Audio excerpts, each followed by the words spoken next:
In today's episode of Manabonded, Zack laughs at a Ravnican police report. I like that he's a casualty. That means he didn't make it. Nate works on his opening lines for the local speed dating scene. As a recovering League addict, Josh has tummy troubles. Because I, as a big strong boy, have tummy troubles sometimes, and I need help with them.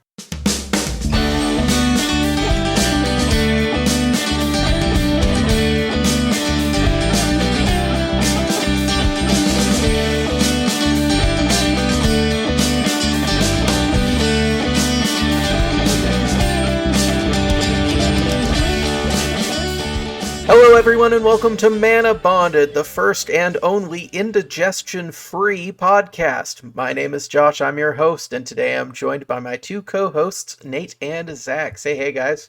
Hey guys, so I hate to make Josh a liar right off the bat, but my stomach's been a little off today. I won't get into great details. I've also been, my tummy has been a little rumbly, so... Guys, indigestion free might not be the way to go here. I can't start the podcast by saying indigestion free, and all three of us are currently dealing with stomach issues. We can't do that. Wait, you're also dealing with stomach issues today? I don't know, man. It was just the bit I went for, okay? This episode is sponsored by Pepto-Bismol. The pink goop will make you feel better. I always call it Pepto-Dismal. Yeah, it's like drinking liquid Valentine's hearts, man. It's so gross. Oh, I really haven't used Pepto-Bismol, so maybe I'd actually like it, because sometimes I do like the Valentine's hearts, the chalk candy. Oh, I hate those. Sometimes it just hits. Yeah, not a fan. One of the great benefits I've found of being married to my wife is she introduced me to this little wondrous thing called Imodium. It's a lifesaver, Is that a drug? It is it's an anti-diarrheal. It is a lifesaver. Because I, as a big strong boy, have tummy troubles sometimes, and I need help with them. Because sometimes heavy cream makes me sad. And that little Imodium pill, it is literally smaller than half of my pinky fingernail. It is so small. And it does so much work. Truly one of the hardest working medications I have ever taken in my life. Just a lifesaver. Are you lactose intolerant? Not, like, exorbitantly, but heavy cream specifically tends to not leave me feeling the best. Ice cream, milk, cheese, whatever. Is it like that scene from White Chicks where they're in the bathroom, like, dying? Do you want to hear something that you might not like, Zach? I like everything. I haven't seen White Chicks. Whoa! I am also offended. Whoa! All right, this podcast is over. All right, hang on. Wrap it up. It has not aged the best. No, it has not, but it's hilarious. But It's iconic. It is so good. I also have not completely watched Napoleon Dynamite. Okay. Which is, I think, haven't a failing of me as someone who lived in Idaho. Exactly. That's a part of your culture. What do you mean you haven't seen Napoleon Dynamite? I know. I need to, probably. But I was raised by a mother who hates stupid humor. She hates Dumb and Dumber. She hated SpongeBob. She hated Ed, Edd and Eddy, all those, like, early 2000s cartoons that just had the weird, dumb humor that was just stupid. She hated all that. That combined with didn't have money turned into I didn't see a lot of the funny, popular shows and movies that everyone else did, alright? I was raised on Fetch with Rough Men and Word Girl and Cyber Chase. Alright, that's what I was raised on. Those shows were Those are good shows, though. Yeah. And I know for a fact y'all were in the same boat, so... Cyber Chase is still going. I just learned that like a week ago, that Cyber Chase is still a show that is still on the air. It's still currently. going, yeah. You're kidding. Which is kind of crazy to think about. There's no... I'm Googling this right now. Pause. Cyber Chase is still going. Oh my gosh, season 16, episode 1, April 18th, 2026? Yeah. Oh my gosh, it's still rolling. What? Yeah. The cyber chase will never be over.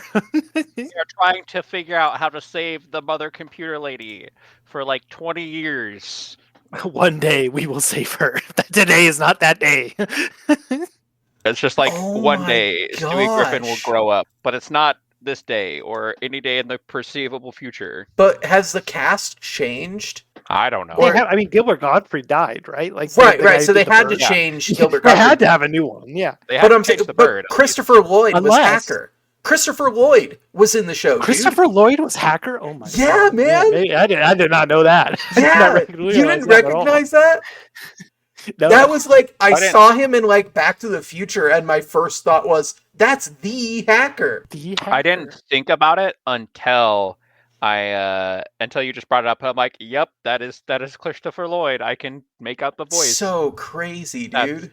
That's wild. That's insane. Okay, well, after that heavy revelation that Cyber Chase is still rolling, like, I seriously credit that show with my love of tech now. Like, I feel like I was already sort of interested in it, and that show having a vaguely sci-fi, like, tech theme, really, like, I loved it. Oh my gosh. Okay, now I gotta check the other ones. It is a good one. Which other one? Fetch. Oh yeah, that's Yeah, that's okay, what that one that ended back in last 2010. 5 seasons. Okay, that's Yeah, what I yeah. figured. You guys remember the little like puzzle one that's like Aztec themed or like Mayan themed or something like that? And they had to like go through an obstacle course. You know about like I'm pretty sure wasn't that like Mayan temple or something like that? I have no idea. I can't remember it at all. But I remember the big like little almost like tiki statue looking thing. Yeah. And like I'm kids trying had to to remember like compete. Yeah, good times. Yeah. Good times. I don't remember That's that one at all. Old show. I don't Don't remember. remember that one That- at all. Old show. I remember I don't- Zaboomafoo. Oh, I love man. Zaboomafoo. Zaboomafoo was so good. Don't give me any of this wild krats. Wildcrats wasn't terrible, but Zaboomafoo was wasn't the terrible. classic. Yeah, Zaboomafoo was peak. I think they changed to Wildcrats because switching to animation means that they could do crazier, cooler stuff, Yep. and those old men could just sit and do a couple scenes without having to really get like too busy, you know? They could voice act without having to like squat down and like move around in weird Yeah. positions. I don't do all remember that kind which of stuff. actor it was who was talking about the best and worst part about doing voice acting. They're like, the best part about voice acting is you can show up in your pajamas, and the worst part is that the studio hates it when you show up in your pajamas. I mean, that's fair. What are they gonna do? Fire you? It's like, should I become a voice actor so I can do my job from home in like pajamas, just screaming into a box to get the lines right? I mean, that would be cool.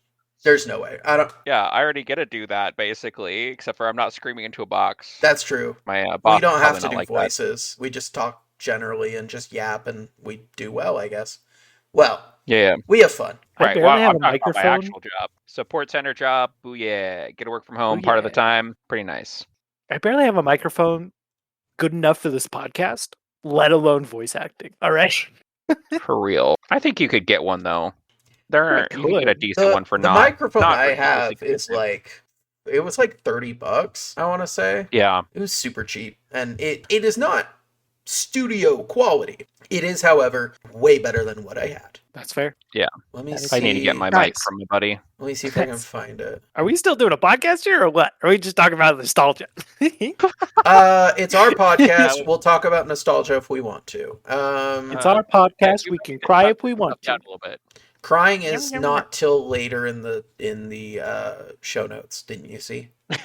Don't you have to be stupid somewhere else? Not until 4. I may not have watched SpongeBob, but I So still know good. some of the classics. That's a good quote. A classic quote. In Magic news, it's turtle time, baby. Boo. It's turtles this weekend. Turtles Thoughts, this comments, weekend. concerns?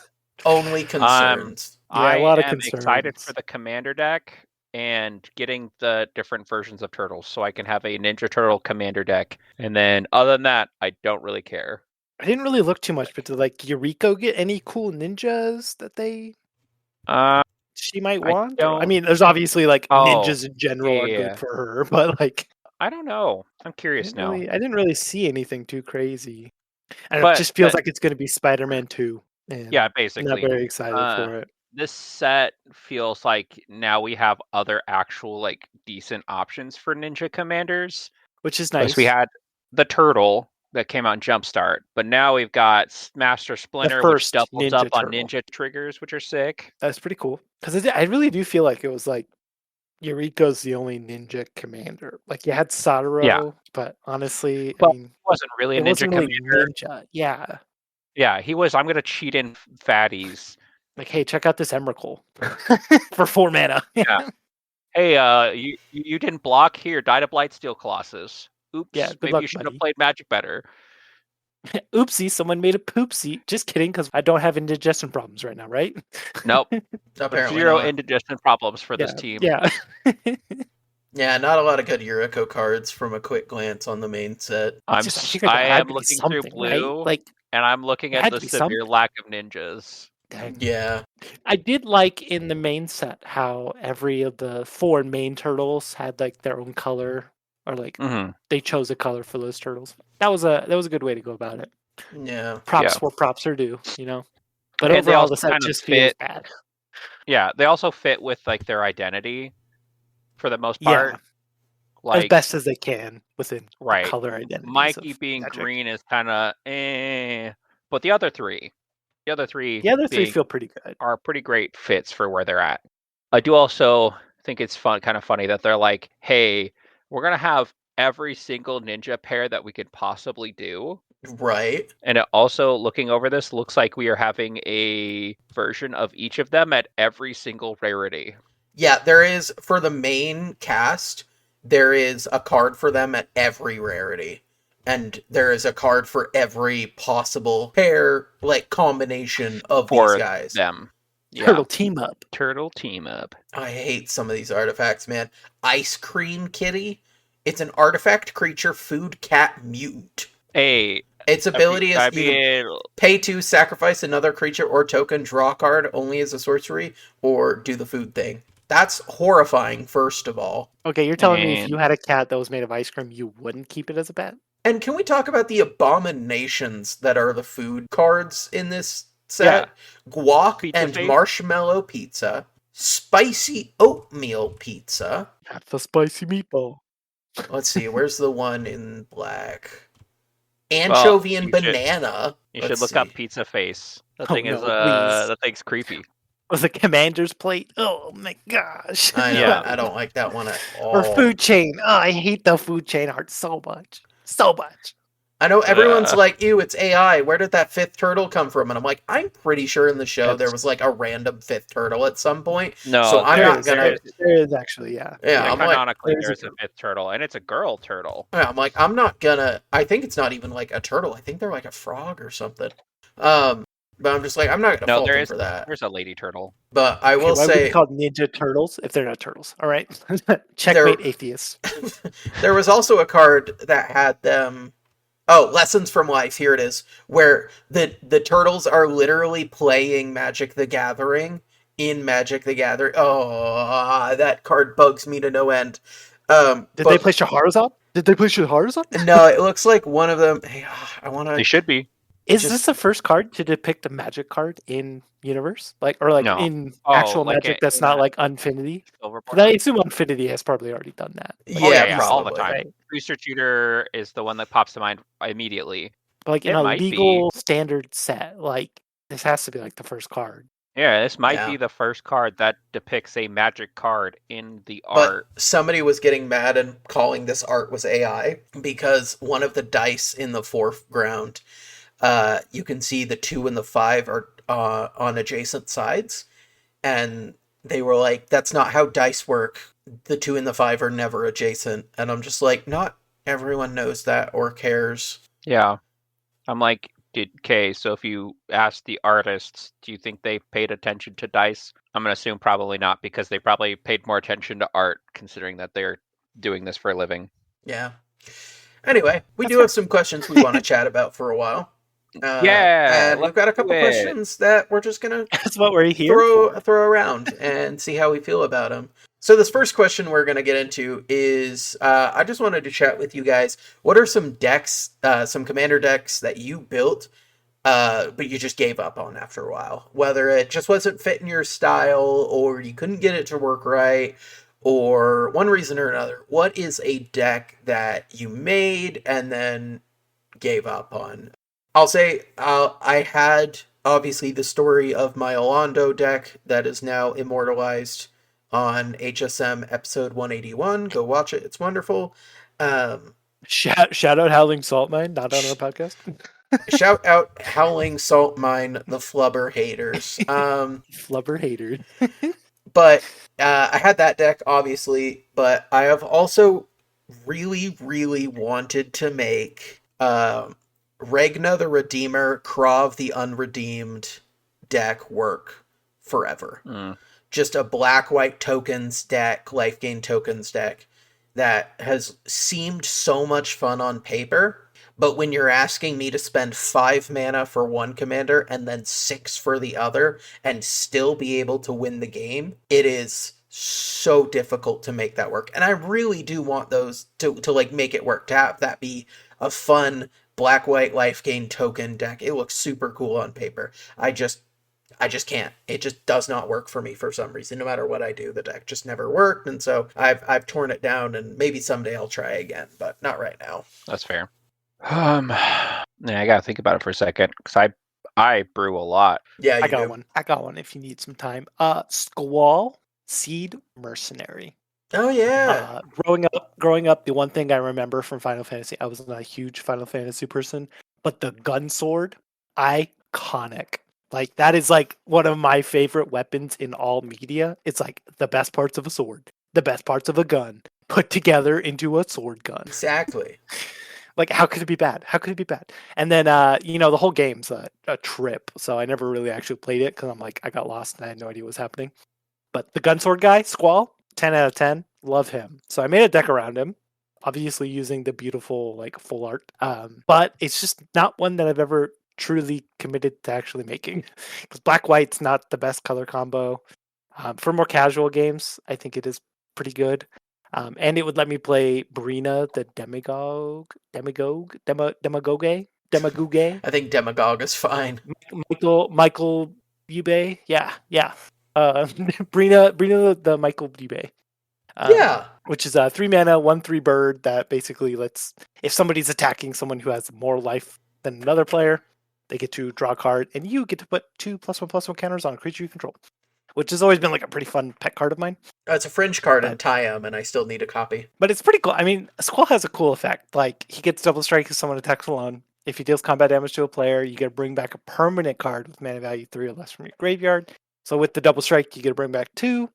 You can bring back fetch lands because they're 3 or less mana value.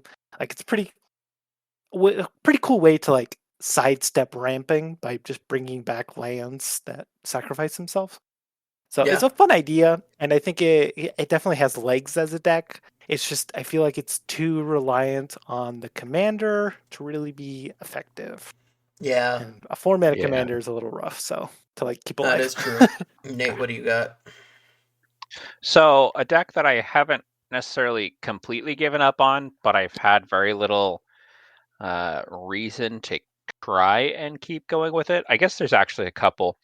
There is Ketramos, the New Dawn, the black-white god from Aether Drift. I got my hands on one of the first place finish, or aka piss border, as a lot of people in the community call them, which this is one of the few that actually looks good in that gold border. I have the Bright Glass Gearhulk in that frame. Yeah. Most of the cards I'm not a fan of the yellow border, but this guy it works for. There's a few cards that it does really work with. Pretty well. Yeah. But other ones, I'm just like, this is like one of the worst cards I've ever seen in my life. The lands are they're god awful. They are called piss lands for a reason. Like, Yep. But I have played the deck a couple times. It seems okay, but it's a little bit tricky because you gotta both find ways to fill up people's graveyards and find ways to get cards out of people's graveyards. And that's a little bit of a pain. Granted, you're in black, so you have tutors, so you can get to stuff a little bit faster. If you want to run tutors, I don't tend to as much, just because I want to play the deck differently, or at least kind of differently most of the time, and tutors just fix the deck. I really wish that was one of that card was like an Esper colors. Because I think the blue edition to, like, kind of add the mill aspect would be so good. But right. I don't design Magic cards. I'm just here. Yeah. Right. And I think the other one is the Simic Elrond from the Lord of the Rings set. I really like the idea of scry matters, Yeah, but same. we just don't have enough scry matters or scry cards. Like, unless you're doing cantrips, there was a handful of things from Lord of the Rings that were like scrying matters, and it was a small sub theme in the set. But now we're not. We're getting a lot of surveil. We're getting a mix of surveil and scry. So slowly over time, it's been getting more cards, but I've never seen enough that I'm like, okay, I will pull the trigger and actually put this deck together and play it. Yeah, I have loved For sure. Scry ever since I started playing in Theros. Like Omen Speaker is one of my favorite cards of all time. Just 1 and a blue for a 1/3 human that when it enters you scry 2. That's all it is. I loved that card a Yep. ton. What more do you need? Yeah, and I also really want a scry deck to work. I think I tried. Was it like a? It was like an Arwen or a Galadriel where I think it was a scrying. Galadriel. Yeah, she had a We had scry talked about it before. payoff. Um, Yeah. it was something I When you really scry, wanted if to you make had a work. land, if there's a land on the top, you could basically play it for free. Yeah, I really There's wanted to the make that one work. planetarium in Avatar, where it's like if Yeah. you scry, you get to play the card or something like that. I Yeah, cry all the time. yeah. And then we got Planetarium UA. of Wan Shi Tong. Yeah, and then we got UA from the That Jumpstart was a cool set card. where she literally becomes the moon, which Yep. is hilarious. Yeah. But she can That's tap to rough, scry buddy. 2, and then after she dies, she can still tap to scry 2, or tap for colorless mana. So, hey, upsides. Yeah, my first Upgrades, commander people. got turned into the moon. That's rough, buddy. I still want to get Amazing. a Imprisoned in the Moon altered to be that. I don't think they made one. No, they did. Jumps in the afternet. Oh, they did. Did they One actually of the do one they of did. the full one on of the Imprisoned in the Moon? episode art images was just Oh, okay.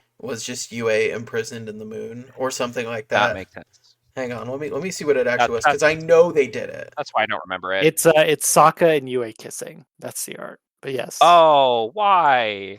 Give me the Imprisoned art in of the her moon, her spirit enchanted floating up to lands. the moon. Yeah, Like the would've one been that they better, used for but her alt art card. Like the alt art mono blue one.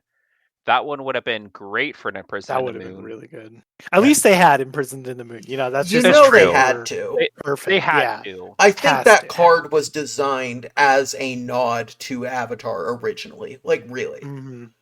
I think what I also kind of want to see now is a weird hybrid of UA as, I'm pretty sure it's her name, right? Yeah. UA? Yeah. Okay, I want to see a weird hybrid of UA mixed with Emrakul. Ugh. Whoa! And Sokka Like this having hybrid art. incredibly conflicted feelings. Yeah, it'd be great. All right. Well, on the topic of the decks that we've built and the cards that we've tried, Nate, you want to take the second of our quick questions here? Yeah. What card would you run if you could run any number of them? Oh boy. Well, this is Easy a question. card that is my kind of thing. I don't have an answer for it off the top of my head. I don't know. Zack, you sound like you've got an answer you want to do right off the top. Basic Island. Done. 99 of them. Done. Slow clap in the chat. Yep. Yeah. Okay, but no, for real, I was kind of thinking about it. I think like consider or like opt effects, I think would be pretty good, right? Like just having one blue mana, scry one, draw a card, or like surveil one, draw a card. Like I feel like that would be pretty good. Just consistently having it, even though it costs 1 mana, but like just consistently having that available. I feel like it's like card draw without being card draw. Right. I see. You talking about the card draw thing reminded me what I want, but mine is actually very specific on a funny haha that I think they should design for Magic. I really like the idea of having any number of the little 2 mana dragon or fairy dragon guys that they keep reprinting that are whenever you cast a spell, it gets a +1/+1 counter. Oh yeah. It's that some variation of that, but I want it to be Baby Niv Mizzet because Niv Mizzet's got bored being the smartest guy around, so he wants to have other Niv Mizzet to talk to. So he works with the Simic Guild to clone himself, and then the little clone Niv Mizzets are that dragon that are legendary, but also have the you can have any number, and the legendary rule doesn't apply to me. Do they have to be legendary at that point then? Yes, they do have to be legendary. I want to play Baby Nimbus in the command zone as well. Let me be greedy. That's fair. I think I would want to do... If we're talking about strictly power, I think there's only one right answer. And that Dark is Ritual. 30 islands, 70 Stormcrow. You will never find Honestly, a stronger deck. Yeah. Stormcrow, OP. As a Storm player, I think it would be really funny to have a deck of like 100 Manamorphos. Just because that would be kind of hilarious. Just cast it, add a red and a green, draw a card, cast it, add a red and a green, draw a card, cast it, add a red and a green, draw a card, and loop until I find my one grape shot. Okay, that's better than my opt or consider. Yeah, because Manamorphos because pays that makes for itself. mana and draws a card. Yeah, it's perfect. That's it's just awesome. value. It's just so value. good. It's so good. Ooh, and then you have Approach to the Second Sun. And you The have as problem many... is you never go mana positive. You just keep making 2 mana over and over to cast your next 2 mana spell. Unless you have a mana reducer in the deck. Then you go positive. But then you can't just like draw your whole deck with the Manamorphos. Yeah, but you're going to run into lands anyway, so... That's fair. Unless you don't run lands. Guess what, guys? Guess what? There is a card from Cold Snap. It's 2 mana, instant. Surging Flame deals 2 damage to any target. But, and here's the kicker. Here's how you win the game with this one easy trick. It has Ripple 4. There you go. And for those players who are asking, well, hey guys, what does Ripple do? Ripple says, when you cast this spell, you may reveal the top X cards of your library, where X was the number that Ripple had, Ripple 4, right? So you reveal the top 4.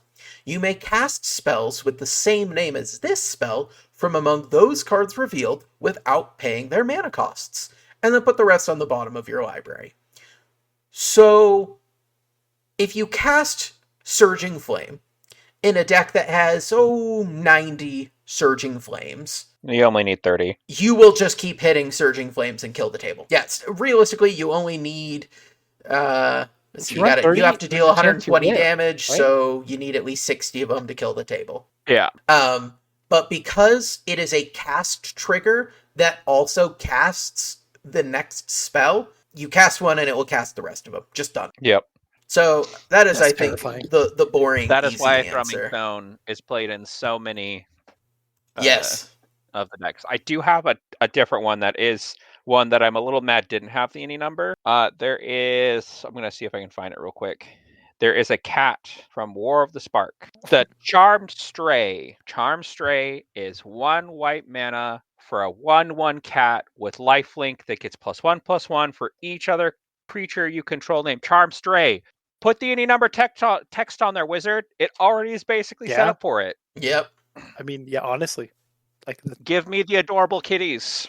There's so many adorable kitties in this art. The cat army. There's like 5 cats in the art. Well, Josh, you'll leave me excited. Bolas is in the background. I know. It's great. Way in the background. He's the owner of all the cats. Yeah, this is my not serious answer. Give me the kitty. It's basically the same as Relentless Rats, but for 1. Might be too OP that way, though. Yeah, there's also Timberpack Wolf from M13. Timberpack Wolf gets +1/+1 for each other creature you control named Timberpack Wolf. Yep, so... Ooh, 7 dwarves. 7 dwarves is a classic. I do like 7 dwarves being limited to 7. It was also really funny because... Well, it was also really funny because that was one of the exceptions to the you can play any number in sealed or draft. If you had 7 dwarves in your draft, you could still only play 7 in your deck because they say you can only play 7. Yeah, that's crazy. See, there's a number of cards in the game that have bigger effects when you have more of that same named thing, but they don't let you have any number of it. So there's one in black called Undead Servant, a 4 mana 3/2 common zombie that when it enters, you create a 2/2 zombie for each card named Undead Servant in your graveyard. Rite of Flame is a very classic cEDH version of this. It's 1 red for a sorcery that adds 2 red to your mana pool, then an additional red for each card named Rite of Flame in each graveyard. So if somebody else has played a Rite of Flame before you, it turns into a red Dark Ritual. Power Stone Shard from Dominaria is a 3 mana artifact that adds a colorless for each artifact you control named Power Stone Shard. So if you get like 3 of them, then they each add 3 mana, and that can be pretty good. But there's a bunch that like they just didn't add that you can have as many numbers as you want text to them. Yep. Well, it's also for the sake of 60 card. Yeah. Giving it a little power bump for 60 card, for draft, for sealed, but not making it a thing where you can necessarily play it in Commander. Yeah. Makes sense. All right. I got the last question here for the speed round. Woo! I was remembering back when you were talking about Old Man of the Sea, and that art is just hilarious. Imagine It's like an so old good. man strangling you through by his thighs, like Yes. holding you back, and he's not even like a man. He's literally a djinn, like a djinn. Yeah. It's just crazy. This old man's just checking you out and like holding you back. I love it. It's So great. I was like, what are some cards that just make you laugh or chuckle? And another one, because we'd already talked about the Old Man and Sea, that I found is the 6th edition Flight. It has a zebra flying in the air, and it's just like one of those moments where it's like, how did I get here? Where am I? What is going on? And just I feel bad for the zebra because he's like freaking out. But it makes me chuckle when I see it because like flying zebra, phenomenal. Gosh, that is really funny. And all the artwork for Flight seems fairly well.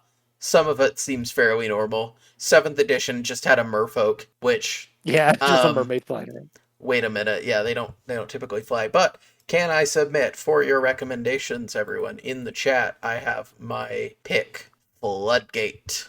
3 and a blue for a summon wall, so it's a wall from Mirage. 0/5 defender. If this creature gains flying, sacrifice it. When this creature leaves the battlefield, it deals damage to each non-blue creature without flying, equal to half the number of islands you control rounded down. A very, very weird old card that basically says if it dies, it is going to deal a bunch of damage to a bunch of things on the ground.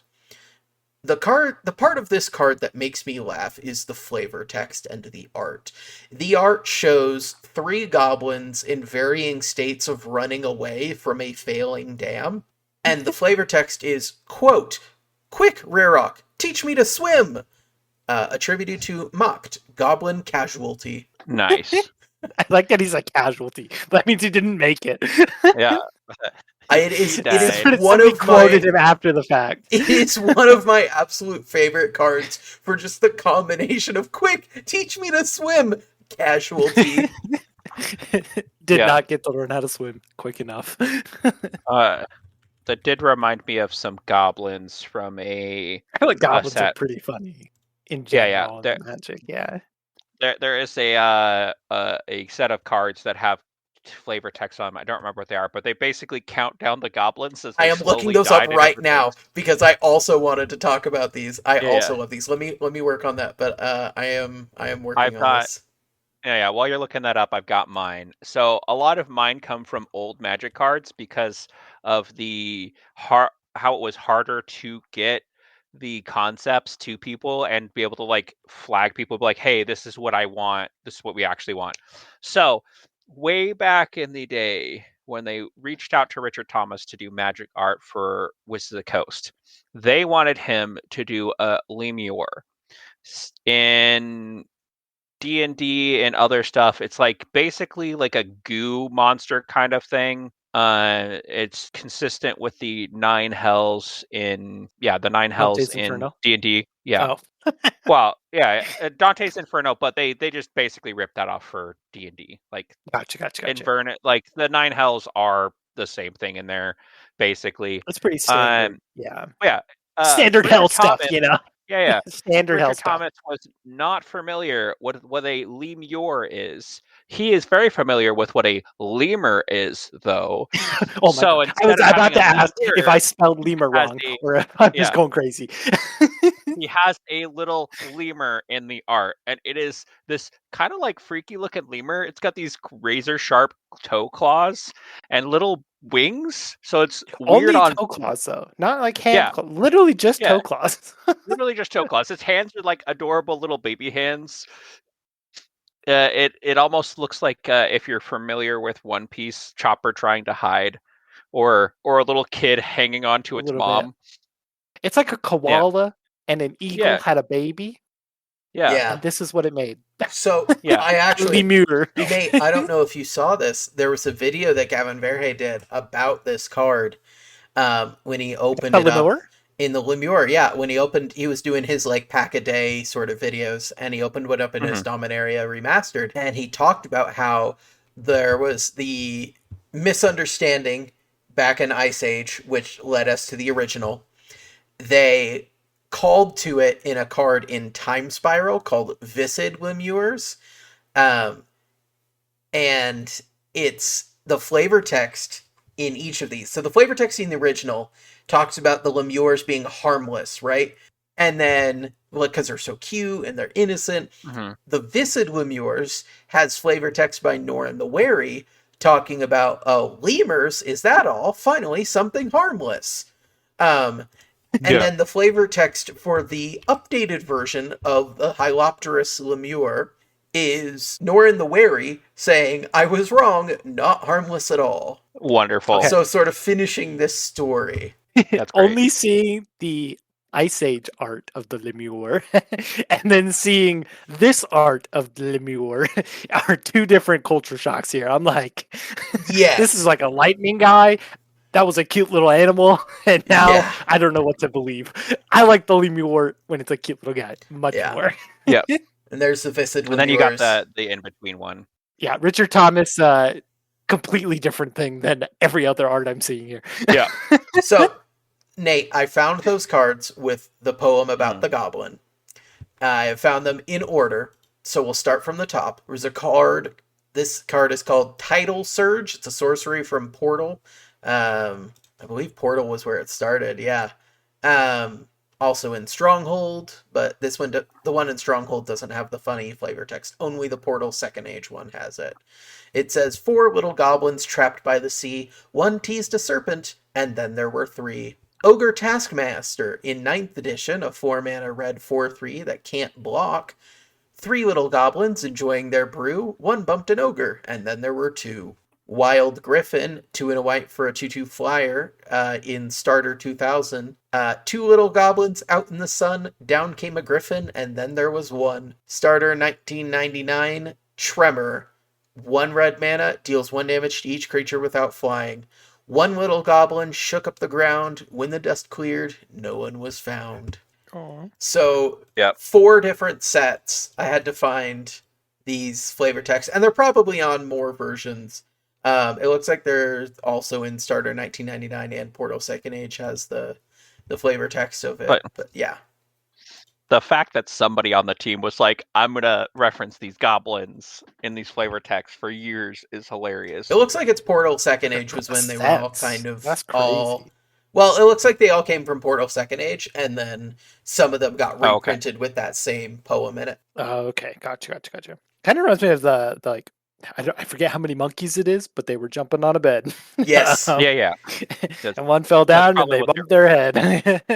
Mom I don't remember the these starting the amount of monkeys. said, Can we get copyrighted for children's stories? Hope not. A lot of people start with 10 little monkeys, but if you don't want it to sing it that long, you could go to 5 or whatever. That's probably the same people who are cowards and won't sing the entirety of 99 Bottles of Beer on the Wall. Okay, that's a long song. Yeah, I'm sitting here and like, I am a coward. I've done it once. I am a coward as well. I've done it once, I won't do it again. Yeah. That's fair. That is very fair. A song that never ends. 99 bottles is a lot of bottles. Wow, what a box. Last card I think that'll make me laugh or chuckle is whenever I see either Bruna, Light of Alabaster, or Villainous Wealth. I am reminded of one fantastic game of Commander we had at your house, Zack, and I don't know if you were there for this, but it was absolutely incredible. I had just built a Bruna Light of Alabaster deck, and it wasn't my favorite, wasn't really playing the way I wanted it to, or just wasn't the playstyle I was enjoying, so I ended up giving it to one of our friends. Just gave him the whole deck. I think I traded for it something or other, but I gave it to him, and he was playing it against Tristan, who was playing some Sultai deck, and he looks at me, and he has 4 mana, And Bruno, Light of Alabaster, is a menace, will kill him next turn, and somehow, in all the auras and enchantments it has, like I said, not a great deck, it doesn't have protection. No protection from colors, no hexproof, nothing. And so Tristan looks at me with 4 mana available and says, is there anything in this deck that will save me for 1 mana? And I stop and I think about the way the deck and the cards I put in it, and I think, I think I put Swords to Plowshares in there. And he's like, it's my only hope. So he taps out all his mana, Villainous Wealth for 1 on the Bruno player, flips the top card, Swords to Plowshares, kills the Bruna. And we lost it. Just the perfect card on top of this deck to exactly kill the Bruna. It was absolutely incredible. I'm pretty sure he still lost, but it was one of the funniest moments we've had. That's crazy. That's Those are the moments where the stars just align. Right. Things just work out perfectly. And it's a moment you just remember for the rest of your life. Oh, yeah. Absolutely. Speaking of things that we're going to remember forever, I want to talk about this story I found on the EDH subreddit. And maybe some of you can relate to this, maybe not. Hopefully not, but we'll see. So this is, like I said, on the EDH subreddit by username Brendan2016. Look, I can read your username, but it's probably not a great idea to go around with the same username that your middle school computer teacher gave you. So maybe update that. Anyway, Brendan says, I was confidently incorrect, and I feel bad. He says, I played a Commander game with some people I had not played with before. During the game, I helped one of them a few times with rules they were unsure about. In one game, it came down to just the 2 of us, and we were both threatening lethal commander damage. On their turn, they cast Teferi's Protection. I confidently said that even though all their permanents phased out and their life total could not change, they could still lose to commander damage. I was relying on a vague memory of some weird loophole, but I was wrong. I only realized it after I got home, and now I feel bad because my incorrect ruling likely changed the outcome of the game. I ended up winning, but I think they probably would have won if I had played the interaction correctly. If I see them again, I want to mention it, but I worry they might find out before then and think I said it intentionally. I can think of a few reasons I got this wrong. I might have been thinking Teferi only prevents life loss and not protection, mixing it up with another effect where commander damage still works, or half remembering the interaction involving Teferi's Protection and Questing Beast. Anyway, I mostly wanted to vent. Lesson learned, I should read the cards before making confident claims about unusual interactions. If I had reread Teferi's Protection and noticed protection from everything, I would have realized I was wrong. Dang. Yeah, no, it happens, man. It happens. Yeah. Been there. Yeah, don't worry about it too much, Brendan. So for those of you who are unaware of what's going on in this story, Teferi's Protection is a 3-mana instant that when you cast it, until your next turn, your life total can't change, you gain protection from everything, and all your permanents phase out. Effectively, what this card is attempting to do is you cannot lose the game until your next turn, is what it's trying to do, right? It's just trying to put you in a place where you can't be targeted, you can't be attacked, you can't lose life, your permanents can't be removed. You are effectively walking away from the table and ignoring everything until your next turn. And that's a very powerful effect. And you get a big sign that says, no touchy, no touchy. Exactly. No touchy. And there are ways to get around that. Each player mills 5 cards, that would still affect them because their library is not protected. So there are ways to kill around Teferi's Protection. However, like you said, commander damage isn't one of them. Because you gain protection, when you have protection from everything, you can't be dealt damage. And if you can't be dealt damage, you can't be dealt commander damage. Because there you go. You're half right, because if all the card said is your life total can't change, that doesn't prevent like everyone damage. Lives or everything lives? Well, yeah, like everybody lives. Wins? Everybody lives? Yeah, that's it. Yeah. If your life total can't change, but damage isn't prevented, the damage still happens. And it's still counting on the back end how much damage you've taken from a commander. So if you still take 21 damage from a commander, but your life total can't change, you've still taken 21 damage from a commander. And you still die. And you still lose. So I think that's also a little bit of what you're talking about with the Teferi's protection and Questing Beast interaction. Questing Beast, for those who don't know, Here's the wall of text. is a wall of text. Don't Absolutely. Don't look it up. Name it off the top of your head right now. The only important part is that combat damage that would be dealt by creatures you control can't be prevented. So if they've cast Teferi's protection and they gain protection from everything, then that's going to prevent the damage. But if damage can't be prevented, it can still go through. However, because their life total can't change with Teferi's protection, they still won't lose the life. Complicated stuff. But I'm pretty confident that with the same thing would apply with infect damage. So if you have the damage can't be prevented on top of creatures that deal infect damage, you're not changing their life total because infect creatures don't do that, but you would still apply the poison counters to them if you had a questing beast or another card that says damage can't be prevented. yes. Yeah. Which is how I actually killed one of our regular players at Phoenix Fire when he was very confident saying he wasn't going to die because the guy was like, he's like, I'm not going to die. And he's like, I'm going to play Everybody Lives. So, you can't lose the game this turn. Your life total can't change. Okay, cool. That's fine. The guy plays Triumph of the Horde. He gives his 4/4 Angels, Trample, and Infect. So he goes and swings in at him, does 15 infect damage because he swung him with 3 Angels. And then he's like, all right, well, you don't lose this turn. Pass turn, and then immediately he dies. Yep, because you still have the poison, and so as soon as state-based actions are checked in a point where you can lose the game, you do. You do. That's crazy. Yeah, it was funny. I could have stopped it, but I'm like, this is great. I'm gonna let it be. I looked up Everybody Lives and the notes and rules information, so sort of additional clarifications on how the game works. Players can always concede from the game, even if they can't otherwise lose. Just so you know. Nice. Somebody can't concede, and you say, in response, Everybody Lives, you can't concede. That's not allowed. That is against the rules. Not everybody lives. I can relate to Brendan 2016 on the after the fact, or like when you get home you're like, oh shoot, and just like I messed that up so bad. Yes. Or like I just completely screwed that guy over unintentionally. Because I did that one time at Phoenix Fire.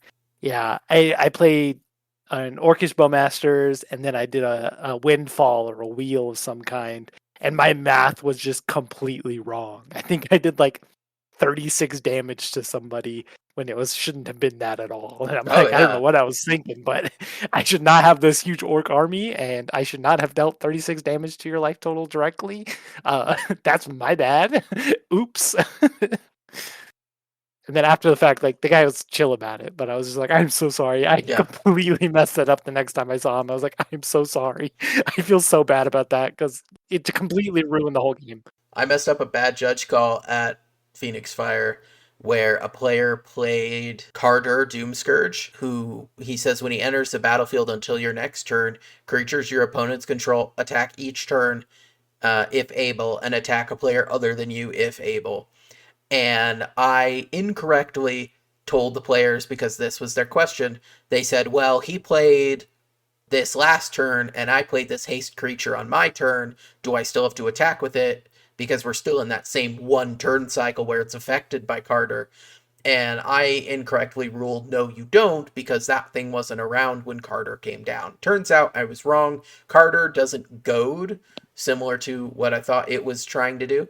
Instead, Carter just creates a sort of static effect on the board that says, until the next turn, if creatures can attack, they do. So it was something I got wrong. And to that player's credit, he came up to me after the game. In the game, he said, okay, we'll just defer to you. We'll play it how you say it works, even though I disagree. And I've said, okay. And if you find something that says different, let me know, because I want to know if I'm wrong. And to that player's credit, they went online, they found the correct ruling, and they showed it to me, and they showed me proof that I was wrong.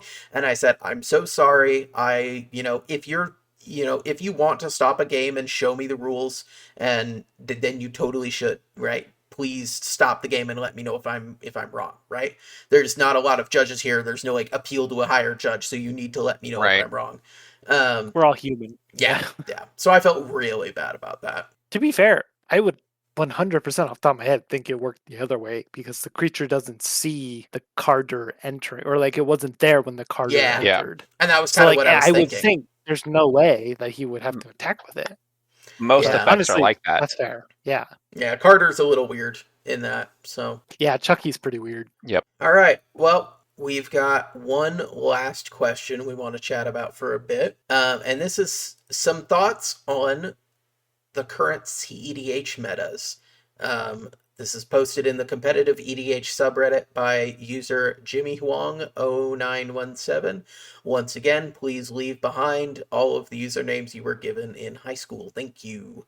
So, this post is titled Point of View on the, quote, Seat 1 Win or Draw meta. He says, recently I read an interesting point of view on the current meta and seat order win/draw rate issue. Quote, if that seat order affects win rate so much, such as seat 1 having 30 to 40% win rate across multiple tournaments, that could be an indication of a heavily turbo slanted meta, where most of the players are pushing turn 2, and the best winning play pattern is to push on turn 2, then the first player who gets a turn 2 most likely wins the game. He says it makes sense, and we also did see an uprising on turbo strategy since people are getting bored and trying to take advantage of the, quote, Ristic slop meta. Players are cutting disruption for more gas, seat 1 gained such an advantage on turn order, and the other 3 players had to work together to shut seat 1 down, often resulting in a, quote, seat 1 win or draw situation. There's data supporting that over 50% of the games end as seat 1 winning or a draw, whereas seats 2 through 4 share the rest of the percentages. From seat 1's perspective, over half the games you, quote, can't lose, so you are better playing for a win. From the other players' perspectives, over half the games you can't win, so they better work together and play for a draw. Simply, it's like playing archenemy. All I want to say is that the observation shows how the dynamic of a 4-player game works and results. Rules have flaws, whether that being solvable or not, and this is the reality of cEDH that we have to acknowledge and face. The meta shifting will be a seesaw, alternating between a more turbo, quote, play-to-win games playstyle and a more interactive, quote, play-to-win points playstyle, but never escaping the system entirely. That being said, it's a game, and games are dopamine-driven after all. Having fun is the main goal, and everyone has a different approach and perspective of achieving that. It's the most important to keep the format fun. So ask yourself, do you enjoy Seat Order Simulator? Do you enjoy never-ending yapping/table politics? How do you see yourself fitting in this game or contributing on fixing it? Is competitive EDH really a good platform for a competitive format? That was a lot, I know. Whoa. Yeah. Yeah. But if I can quickly answer his last question, is competitive EDH really a good platform for a competitive format? Can I just say? No. Yep. Not really. Realistically, It's not. at all. Absolutely not. What it 4-player game? is fun. No. It's fun. It is what it is. Like the experience of playing Commander, playing that 100-card singleton in a high power situation with 3 other players, everybody trying to play at their best. It's a ton of fun. I love playing cEDH. It's so fun. And the politics. The politics. The are so politics much can be fun. really Like, fun. being able to Yeah. like make deals with people and like in Yeah. a way that's advantageous to you without them knowing it is Yeah. a lot of fun, and it's kind of hard to do. Yeah, and it's just so different than anything else you're going to experience in Magic. Truly, there is nothing like playing cEDH. Even normal Commander is not a good comparison to what cEDH really is, whether it's in a friendly cEDH pod or a tournament cEDH pod. You know, there's nothing like it. It is, however, very flawed, and I don't think we will ever find the solution, quote unquote, for making it fair all the time. I don't think we will. There are too many variables, too many situations that can happen, too many players and too many cards for us to have a one-size-fits-all, this is how we make cEDH fair for tournaments. I don't think we find that. I have heard of something that could be a potential way to fix the seat 1 position at least. It is, I'm trying to remember exactly how it was worded, but basically you go and treat it more like normal Magic. Player 1 doesn't get a draw. Yeah. Just don't. And then I think it was scry, draw. So player 2 and player 3 both get a scry 1 instead of drawing, and then player 4 is the only one that gets to draw. I've heard of that. Okay. Or I don't know if this is the exact thing. It might have been a kind of like mix between that, but it's basically a thing where you make it so the first person is treated more like a actual competitive level First player, non-singleton format.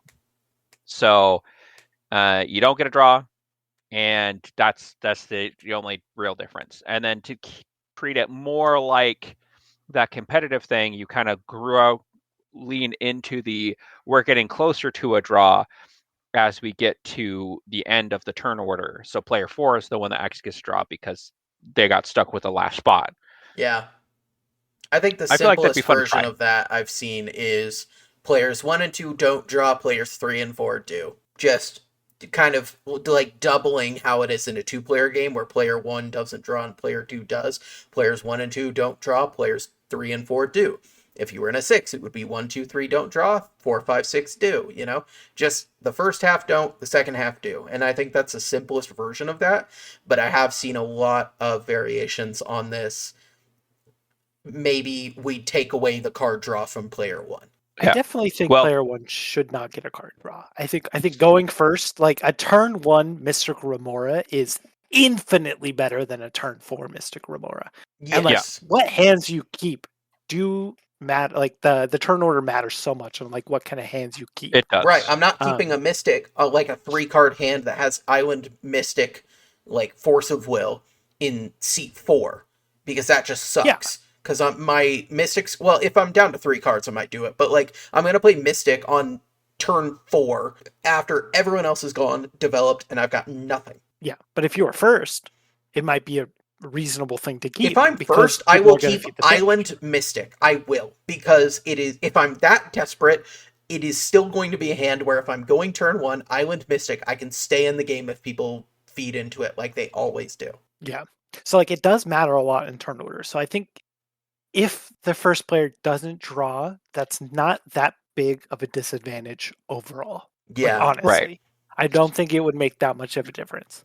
I also think that like having some benefit to the 4th player is something you have to be really careful about. Yes. Like I've seen people say that like player 4 should get like a free treasure token or a free like one-time use treasure or something like that. Like a gold. No. And I'm like, that just seems insane. No. So good. Like, oh, now you have access to like a gemstone caverns for free. Like, no downside. You can't adjust both ends and try to get it where you want it, right? Yeah. You can't take away a benefit from player 1 and give a benefit to player 4 and not have that. You're just going to skew it. You won't know what actually worked. I would love to see data of players who in mixed pods, not the same 4 people, but in mixed pods in competitive EDH games where they sat down and they said, are you willing to test this with me? Player 1, you will not draw. And they play a bunch of games like that, and they see how does that affect win rate? How does that affect average turns per game? How does that affect even the decks people want to bring when they know this is how they want to play and they know they won't draw on their first turn? And then once they've got all that information, they say, okay, this is the data when we took away player 1's advantage. What if we give advantage to player 4? Whether it's a treasure token, whether it's a scry and a draw on turn 1, whether it's any number of different things, right? It's like an extra mulligan or something. Right. Are we talking about like instead of taking the draw away from 1, giving something extra to 4? Exactly. Player 1 still draws, but we give something to player 4. Is there something we can give to player 4 to help offset that data, right? Ultimately, I think even if the data were to come back and they found out that, guess what, everyone?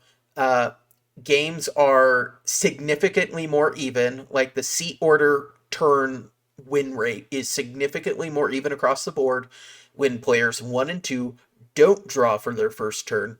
I think even if we saw overwhelming conclusive evidence that that is how it worked, we still would not see a change in the cEDH tournament meta. Or the rules, or anything. I don't think anything would change. I think a big issue with that, jumping in here real quick, is that it's still a subset of Commander. Yeah. Like, you got to play in the Commander rules for the most part. Yeah.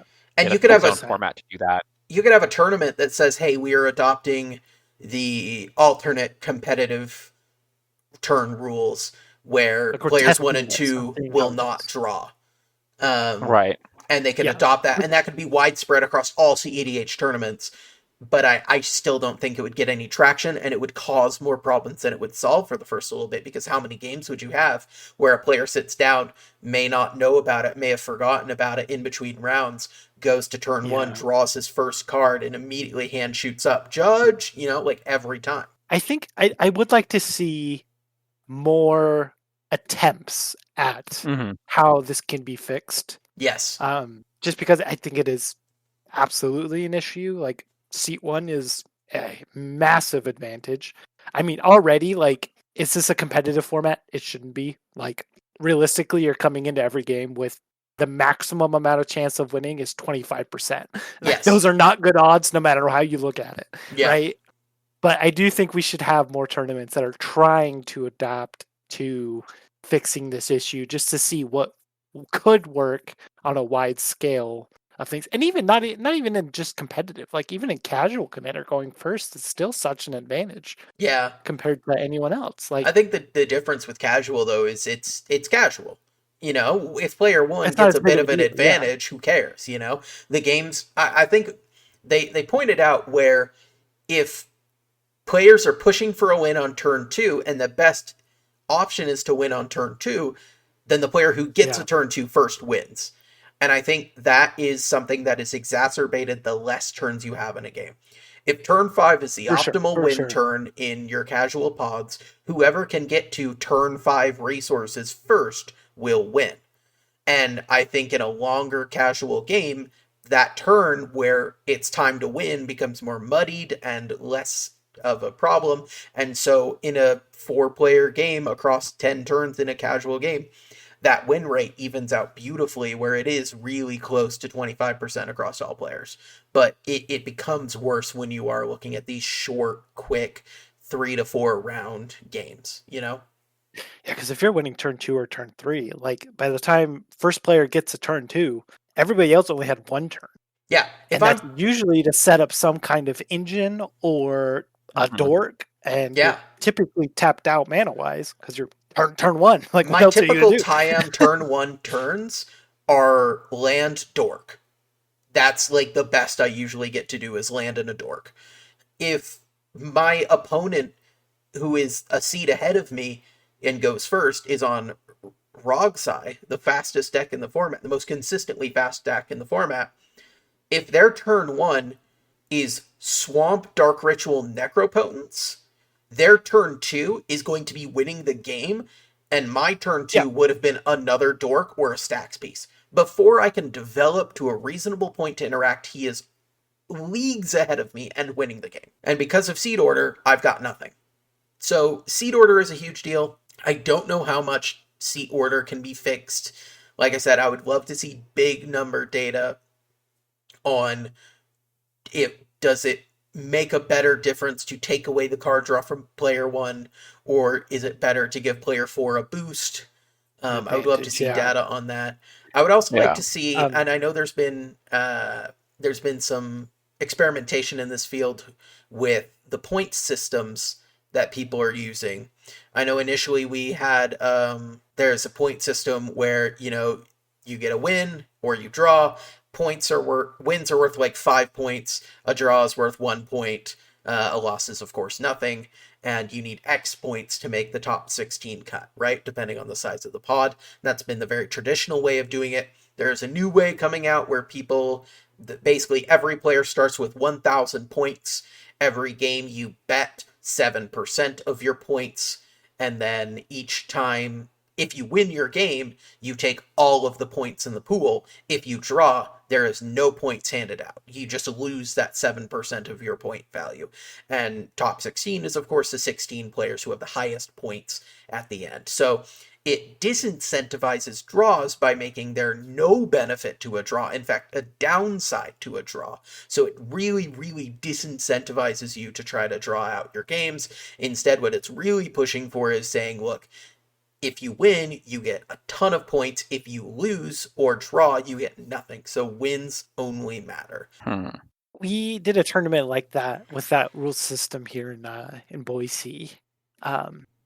And it was interesting. Like I liked not having to play for draws. Yes. It was a good way to go about it. But at the same time, it also made it seem like the games before the finals, like the 2 matches before the finals, were way more important than the beginning matches. And like who you played against mattered more than anything I can see else. that. Because the closer you get to finals, the more points everyone has, right? Someone has. And if that person loses, they lose a lot more points than not. And like it made it a little bit more messy, I think. Like I like the idea of it, but at the same time, and then it's also like moments where somebody is like basically going to win. It's just like, oh, you hit time, sucks for you. Like, and it's like, well, like obviously I was gonna win if we like were able to do that, but like at that point you still get nothing. Like if there's no winner, there's no benefit to anyone. Yeah. I think it makes it a little tough. It's nice to see experimentation in the field of how do we make this tournament system work better. I don't think it's the best one we've found. And it's a way it has benefits, right? Trying. It has its pros and cons where it disincentivizes draws, so games are more likely to have a conclusion. Whether it's somebody's winning or everybody is too good at stopping win attempts, it's gonna happen instead of people just saying, let's just draw. Right? Yeah. But it does create those weird weighted matches towards the end before finals where if you got lucky and got potted into a group where everyone else had a lot more points than you did, and you won somehow, you were going to take a huge chunk of points, and it's really going to boost you in the top 16. So I can see where there are some downsides to that system, where the traditional 5 points per win system has some better aspects and some worse. This is something where I'm sure there are doctorate theses on tournament structures and things like that where they have better ideas on how to fix this. Because I'm certainly not going to figure it out in an evening. I mean, to be fair, like, Magic was not made for this. Like, no. Magic itself does not support 4 players, like, realistically, when you think about it. Like, they're moving that way because Commander is so popular now, but like, it was not originally meant to do this at all, like, at a competitive level. There's not even, like, official Wizards of the Coast rules for cEDH or, like, a tournament setting. Like, like, they just do it based off of what's already been done when they do have tournaments. Yeah, the only they don't officially, like, recognize it as a format or have rules for it. So it's kind of hard to do anything with it. Yeah, the only way they've recognized us is they banned Flash and they marked us as the top of the power scale is cEDH. So, like, we are noticed by Wizards of the Coast. There's a few cEDH players on the format panel. Which is nice. Right. And it's good that we have the recognition and Wizards is aware of us for instances where they may print a card that absolutely ruins cEDH and everyone clamors, hey, go ahead and get rid of that for us, please. Hexing Squelcher ain't it, buddy. If Ristic Study isn't even bad enough to get banned in the cEDH crowd and the loud voices who want that gone, that's true. Squelcher's fine. That's true. I mean, that's fair. I'm in the don't ban Ristic camp. I don't think it's that bad. Me too. But I'm in the don't ban anything right now camp, honestly. I think Commander... I think should be unbanned.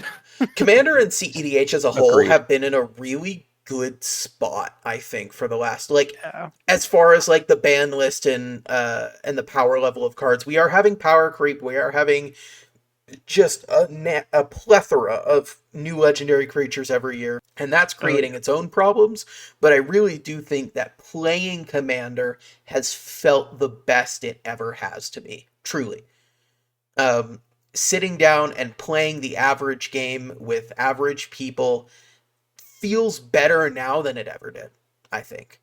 because we have these tools to have these conversations of I like to play cEDH, or I like to play without a lot of game changers, or I like to just build the dumbest thing you've ever heard of and see if it works. I I really like do playing think against it's in the Odie in best my deck. spot. Yeah, Yeah, for sure. I agree. I agree.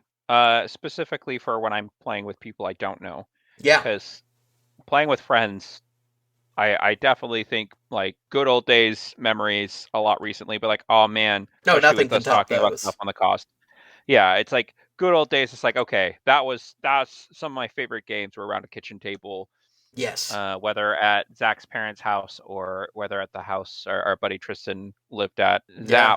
Those were a lot of really great games and fun games of Magic with great memories.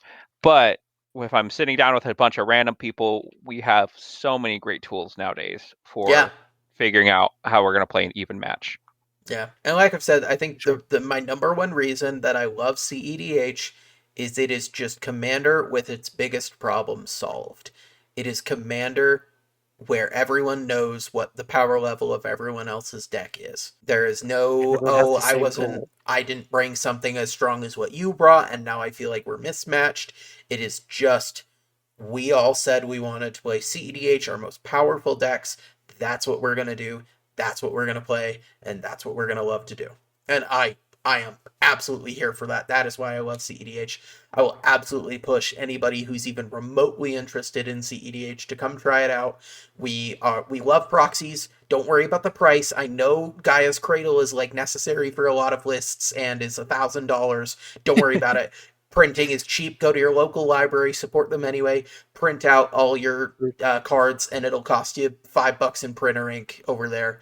And you'll also Yep. get to check out a Brandon Sanderson book while you're at it. So do Right. that. Play some cEDH. It's a wonderful time. If you need resources, reach out to us. Reach out to other creators like Play to Win. Check out their content. Even Howling Salt Mine has put out some content. The Spike Feeders, they've all got this amazing content. Girl with the green Yeah, suit. I was gonna Also, throw her out there because she. Yep. she is basically just a cEDH Yeah, I've been. content creator. I went through and I watched. I hadn't actually heard of her until you guys mentioned her a bit ago, and I went through and I checked out a lot of her videos, and I'm like, wow, this is actually like just great, informative Yeah. content. I love her takes. She's got a great. It's awesome. Yeah, go check out different Gilbert. cEDH content. Go check out different cEDH gameplay videos, and find a couple friends who want to play with you, and just sit down, print out a deck, put it in front of a bunch of basic lands, and try it out. You know, I have found that some of the most open and friendly players have been cEDH players in a chill game. Honestly, going to a Right. new place and being like, "Oh, you guys play cEDH?" Like, absolutely. Do you have one? Yes, I have one. Let's try it out, and we play, and it's a great time. Yeah. Absolutely agree. Bringing it back to like the turn order thing. Yes. Shout out to another content creator, but Commander Bommy. I remember him back in my Dota days. He used to make a ton of content on Dota 2. But now he's switched over to Magic. Wait, And so he really? changed his name to Commander Bommy. I He think I has a lot remember of that really guy. cool He videos. Yeah, he's switched got to a ton of good Commander. videos. Yeah, he switched to Magic. That's so But funny. That's great. he kind of did or came up with the idea of like the fourth player gets a one-time use like energy kind of thing, almost like a coin from Hearthstone. Okay. And like he actually like tried to implement it at his like LGS and like during the gameplay to see like how it is and get like feedback on it. And then he also like asked other people to also try it in their game stores and give him that feedback as well. He's actually like assessing the problem and trying to find a solution for it and then get data to back it up. Yeah, that's awesome. That's pretty And good. so it's a really good video. It's called like the actual commander rule that needs fixing. It's like 15 minutes. It's phenomenal though. Yeah, It's a grab me really that good way link. I will for put it people in to the learn. show notes for anybody who wants Yeah. to go watch that video. I'm trying to do better if we reference a video that we want to push people towards. Maybe I'll even link Girl with the Green Suit. But I'm trying to put all these links that we talk about in the show description. So if I miss one, let me know. But all these things are going to be linked down in the description. cEDH is wonderful. Absolutely give it a try. In the meantime, what have you guys been up to outside of Magic? I mean, I mentioned it a little bit before we started recording, but I have been getting a little bit into Riftbound, Okay. another card game. As a recovering league addict, I'm just kidding. as a recovering league addict, this feels like a way that I can still connect with the really cool like story and build up stuff that they have without having to play. Yeah, without having to play League of Legends, the video game anymore. Which many they got people some don't want to do. Sick story. Yeah. Like, I don't know if you've seen some of the League of Legends lore, but they have a lot of It's pretty really cool. I mean, lore. Arcane, anyone? Yeah. Hello? I would really like to see where they're going to go in the future with Arcane style anthology stuff. Yeah. They're actually going to go to Noxus and Ooh. do the Noxus versus Ionia story. Okay. Good. Nice. Or when Noxus invades Ionia. I want to see the Viego story. The Ruin Nation. Oh, yes. I would like to know more about the Ruin Nation. They did a whole game on it, so I don't know if they'll do like an Arcane series, but so the game covers a lot of that lore. But. As far as characters that are in Riftbound, then Nate, is my boy Twisted Fate in there? He has a single card. You will probably like the card for the sake of how it works. So with Riftbound, you have 3 different decks to keep it easy. The main thing there is your deck, that is that deck you draw cards off of. You have your rune deck, which is the runes you use as basically lands for magic, and then you have your locations. Your locations are kind of a separate deck, but there's only 3 of them, and you choose those at random to battle against. Both of you play one, you fight over them, kind of like Smash Up. Smash Up where you're battling over bases. Kind of a similar thing. You're scoring points by fighting over these bases. Very simple, break it down. But they also have their own legend, which is kind of like a commander who has an eminence ability, and that's it. Like you can't play them from their zone. They have an eminence ability that you can trigger and use depending on which one they are. And then you also have a champion unit, which if it has the same name as your legend, you can have in the champion zone that you can play kind of like a commander, but you can only do it once per turn. And then after you play it, it's treated like a normal card for the rest of the game. So I'm looking at cool. I just Googled Twisted Fate Riftbound and I found the card. Yes, does he only have the one? He doesn't have he's the only upper got the level? one. Okay. Yeah. I am appreciating like that it is literally just Twisted Fate. So Zach, I'm going to read you the words, and you know what Twisted Fate does in the game. I'm ready. Yes, I do. Tell me, I am not a recovering league addict. I am just a league addict. Tell me if this is or isn't the most like on point build, like design for what he does. This is how the card reads: when I attack, reveal the top rune of your rune deck, then recycle it. Do one of the following based on its domain. If it's a red symbol, it deals 2 to an enemy unit here and 1 to all other enemy units here. If it's a blue symbol, draw 1, and if it's a yellow symbol, stun an enemy unit. That's perfect. It is literally just, for those who don't know, Twisted Fate, he has an ability where he will cycle through cards, 3 different colors, red, blue, and yellow, and then based on what one you stop on, you can select. It's not like random, but you can pick. His next attack will do an effect. His red one is an AoE with increased damage to the target. His blue one has increased damage to the target and regains your mana, and his yellow one does a little less damage but stuns. So this is literally just Twisted Fate on a card. I love this. It is. Yeah, and that's kind of how they go with a lot of them. One of the decks that I'm working on building right now is a Azir deck. And for people who don't know League, Azir is a raw insert into League of Legends. He literally is a Birdman, has a gold headdress and everything. Like Egyptian god Ra, right? Yeah, Egyptian god Ra. Yeah. He makes sand warriors. So he summons them up, they auto attack, and then you can move them around the battlefield. Well, his legend unit has a ability where you can make sand warriors, and then they also have an ability, it's called Weapon Master, where you get to auto equip stuff to them. And you can only make sand warriors if you've played an equipment this turn. So the deck is all about using his ability and free stacking stuff on your soldiers that you get, so you can make units that are powerful for relatively cheap, and then playing cards that make sand units, because if you play a spell that makes you a sand warrior, it's still got that Weapon Master, and it can auto-equip to things. And then That's it's got really cool. it's got ability. It's got a one spell that goes along with his deck is you can just move all your units to one location, which is literally one of his abilities. Another deck that I'm working on right now, which is a lot of fun, is a Victor deck, and it is very much more of the arcane style side of things than it is the old Victor or like main game Victor. Yeah. the main game Victor. Yeah. So Machine Victor, God. right? Victor is a legend that you can pay one, tap it, and make a 1/1 basically. And this deck with the second set got a Jace that we had talked about at the start of the thing, where you pay for, you sacrifice a gear, which is this game's equipment or artifacts. Artifacts is more accurate. And then you get to play a 7-cost gear for free if you sacrificed it when you play the Jace. Oh wow. And you still have to pay the power cost. So paying a power cost is you recycle a rune that you have in your mana base, basically, put on the bottom of your rune deck. But still, You're basically getting like a free artifact to the field. yeah, you're getting something crazy. This deck does a lot of like you have a number of things that'll make you a gold token, which is a gear. But the main thing you want to get with it is a Vanguard Armory, which costs 7, so it's at that very top end.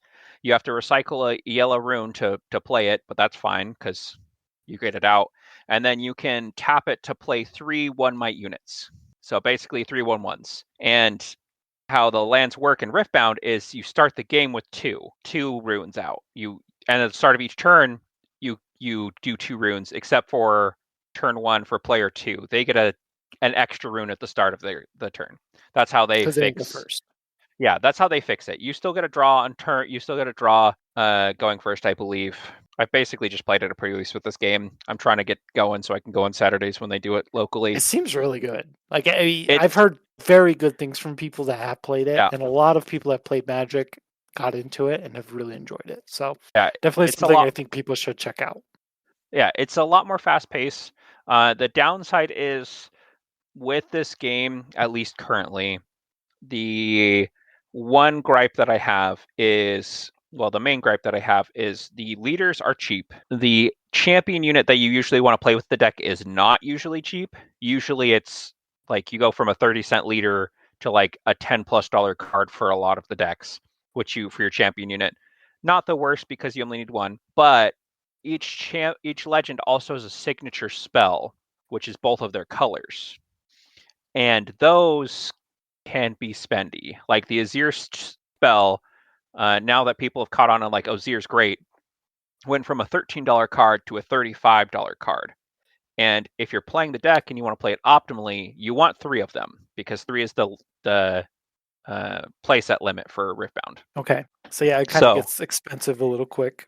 It can it's like playing those standard cards in Magic. I mean, well, it can for those specific cards. Everything else is like dirt cheap. Like Twisted Fate's 33 cents. One of the most played control cards, Hidden Blade, which makes you kill a unit and then the controller draws 2 cards, 30 cents. Call the Weak, 30 cents. The Vanguard Armory, 30 cents. The Jace that lets you do it, affordable $1 to get a like deck that you could just like take to a tournament and play decently. Right. Yeah, it's just if you want to optimize, you're going to have to put in another $100 or so, which isn't bad for a card game. It's looking at Magic, that's cheap. Looking at Magic. Like back when Shieldred the Apocalypse was in standard, you ran 4 of them. Yeah. Like, excuse me, that's like $400. Like, cool. Yes. Yeah, no, this seems interesting. 4 cards of your 60-card deck. But yeah, that's I've dominated the time. But yeah, that's what I've been doing recently is getting into this game and enjoying it. Riftbound seems pretty cool though. Like, genuinely. Do you like Riftbound more than you like the Lorcana, or are they both like pros and cons to both of them? Obviously, but I haven't played enough Riftbound to really make a call on that because I did play a lot of Lorcana for a while. Lorcana has a similar downside to Magic where they put out a set so often, and unfortunately Riftbound seems like it's going to be the same kind of way where not quite as fast as Magic, but like every 3 months there's a new Lorcana set, and every 3 months or so there's a new or a Riftbound set. So I kind of fell behind in Lorcana it is eating up another half of my day on a weekend where I get to do stuff around the house, so I didn't get to play it a whole lot. But Lorcana's a lot of fun. I definitely enjoy the game. It is definitely a lot more of a friendly game for younger people, for families, because it's Disney. basically everything sorcery speed, which is nice. Gotcha. And the Disney IP really helps that, I think. It does. That helps the for family aspect sure. of it. Like everybody knows Disney at some level, right? At some level. That's one of those things that if you ask anyone, like a random person, they probably know what Disney is. Like, across the world. But at least know of it, I assume. Like hopefully ask me here in a couple months and I'll let you know which one I actually like better. I will remember. Speaking of a couple months, Zach, you better be done with those books in a couple months. Mm-hmm. Yes, I got delivered 2 books, written by one Brandon Sander, delivered by one Joshua, leader of this podcast, ruler of this section. I don't know. I've got a Tress of the Emerald Sea and Mistborn. So now I get to be actually reading them. Inducted into the cult. No pressure, Zach. But that Mistborn is my only hardcover copy of it. Oh, snap. And it is part of a set. My house catches on fire. I will make sure I will keep it safe. And it's not like irreplaceable, but I do expect it to be replaced if things are to happen. But no, I really do think you're going to love those books. My wife and I talked over the weekend, so we drove a lot this weekend back home to Idaho, and we talked about it because she has a book series that she really wants me to read called Throne of Glass. It's femme fatale assassin type character doing cool stuff and getting into love triangles, I assume. I'm not a huge romantasy kind of person, but she really wants me to read it. So the deal was we are going to finish the entire Mistborn trilogy in audiobook together. Okay. And if she can do that, then I will read the Throne of Glass series, but only then. That's fair. We have gotten to the part in Mistborn where just after, let's see, how do I say things without spoiling? I will say it's Vin's second ball, Vin's second sort of gala. So after all that has happened in between. Nice. Yeah, so, and she's starting to ask questions about sort of the end of chapter snippets that seem to come from a different narrator. She's like, who is this?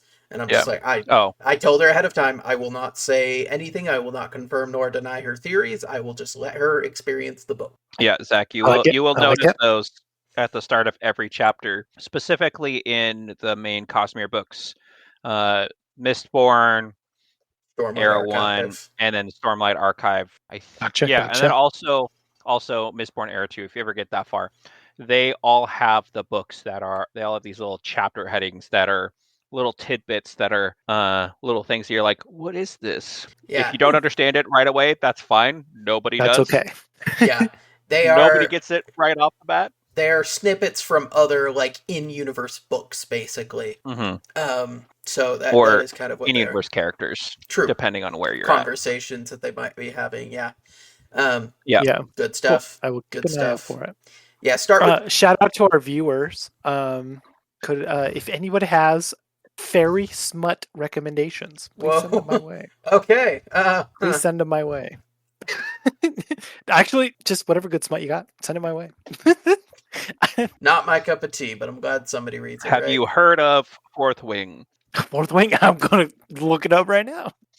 It is Dragon Rider. As somebody who loves dragons and has some friends that are into that kind of thing, I tried to read it. It got too graphic for me, and I'm like, I'm good. Graphic in a rated R for violence, or graphic in a rated R for sex? Let's go with a little further than R for sex. Okay. Yeah, we're talking like straight up adult content description. What I'm looking for. I have heard. I have heard snippets of both Fourth Wing books and Court of Thorns and Roses, classic ACOTAR romantasy snippets. Not for me, I'll admit. That's fair. My wife showed me a video where somebody was making fun of one of those romantasy books, and it's the female main character looking up eyes wide, and then somebody slaps one of the Costco meat logs on the table. And I'm like, okay, I'm out. Yep. All right. Yep. I wonder if my dad still listens to these. Oh, stop yeah, it, Gabe. I'm just sitting here and I'm like, oh my goodness. I will warn you though, once you get to the descriptive parts, I find it absolutely hilarious that the difference in the author's description between male and female genitalia. Yep. Yeah. Oh my gosh. She is very, very fluent and flighty and wordy about female genitalia, and then for Ben it's just like his dick, his penis. And it's just like we're all like all kinds of like fancy words for the ladies. Perfect. But for the guys, just dick. I could Like, spend okay. a full hour laughing about the various descriptions fantasy writers will do to avoid writing the word penis or avoid writing the word vagina. The amount of like effort that these romantasy writers go through. My wife shared with me one she heard the other day. She's not reading a book that had this, but she heard it from a video. The term they used was woman's wound, and I hate Interesting. Yeah, wound, like an injury. And I have a wound? Yeah. What? I hate it, dude. I hate it all. Okay. Do you guys remember the College Humor video where Gilbert Gottfried was reading 50 Shades of Grey? Yes, so good. That was so good. R.I.P. Gilbert Gottfried. We were talking about Cyber Chase earlier. Yeah. What a guy. That guy, man. So great. His voice was so good. All right. Well, let's get on moving to the end of the episode here. We're grateful that you joined us. Grateful that you're here listening to us. We've had a lot of fun today. We've had a lot of good questions, a lot of good conversation. If you have questions that you want answered, or if you have situations you need advice on, send them over to us at manabonded@gmail.com. Or if you have smut recommendations, send them to Zack exclusively. I don't want to see those in the email. Specifically like those. You can can throw the titles in the comments of our socials. I don't mind. I think I'm the one that looked at them the most. I will pass this along to Zack. So, any of those questions can be sent to us on our email. They can be sent to us on our social media accounts, Blue Sky, Twitter, Instagram. Someday it'll be YouTube too. Someday. One day. If you like the music, or you can't sleep and need someone to lullaby you and make you have the sweetest of dreams, for like $100, I'm sure he would be more than happy to do that. So if you're interested, reach out to Steve Brown. You can find his music at stevebrownsongs.com. I'm going to send you guys a link to his song that I've had stuck in my head lately. It is just an absolute banger. I will put it in the episode description. It is one of my favorite songs of his that I've listened to recently. It is called There's a Song for That.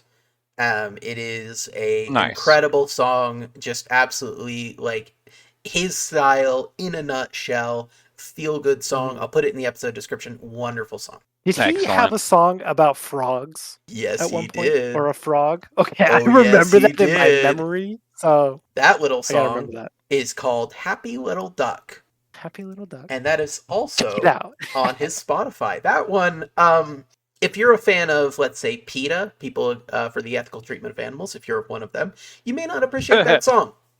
Everyone else, you'll love it. I laugh at when you say PETA is for the ethical treatment of animals, but I know, but don't need to get into that right now.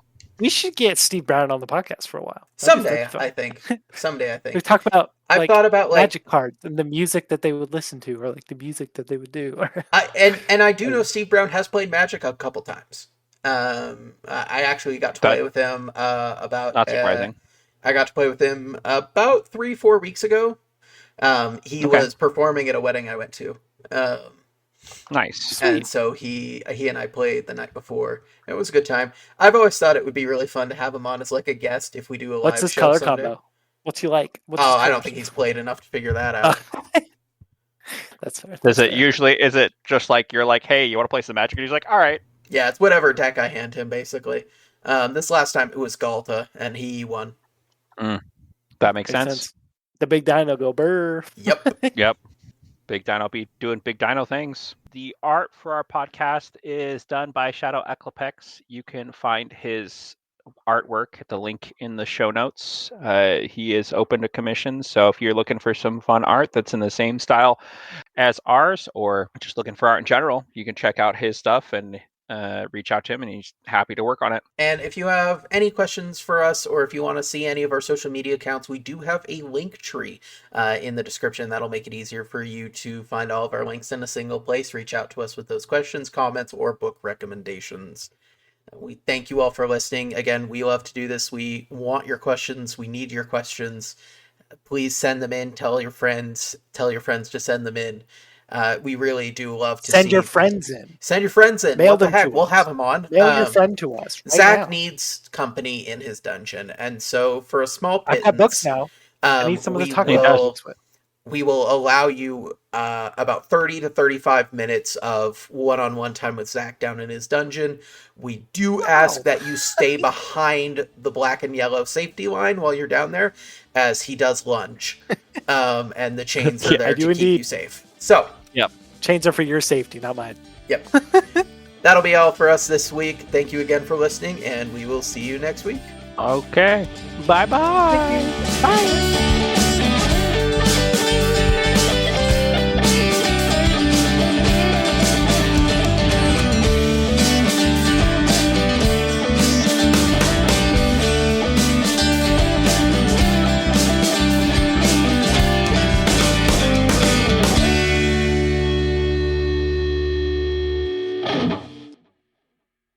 Which has always been like a pretty fun pet card of mine. It's a French card in Time, and I still need a copy. I thought you said French card in Time, and I'm like, whoa! Yeah, you get exchange students in your deck, like that'd be sick. No, specifically the French one. That's what we need. Yeah, specifically French. Commander damage isn't one of them. Because your life total cannot change, and because you gain protection from everything, those two things. Hold on. Okay. Hold on. I'll take it back, because it's not the protection from everything, or it's not the life total can't change. It's that when you have protection from everything, you can't be dealt damage. And if you can't be dealt damage, you can't be dealt commander damage. But I want to do a sponsorship. Oh shoot. I don't know. I don't know if we're gonna do a sponsorship this week. I didn't warn Tristan or anything. Well, that's too bad. We don't. He doesn't need a warning. He knows it off the top of his head. All right. Oh. How do we want to This introduce that? Do we just want to be like, this week on Manabonded we're sponsored by, or something like that? I think that'd be fine. Yeah. Or just like, and now word from our sponsor. Yeah, before we get to the end of the game Exile chat, or before we get to Exile, let's take a moment for a word from our sponsors. A word from our sponsor. All right, and then we'll cut those in there.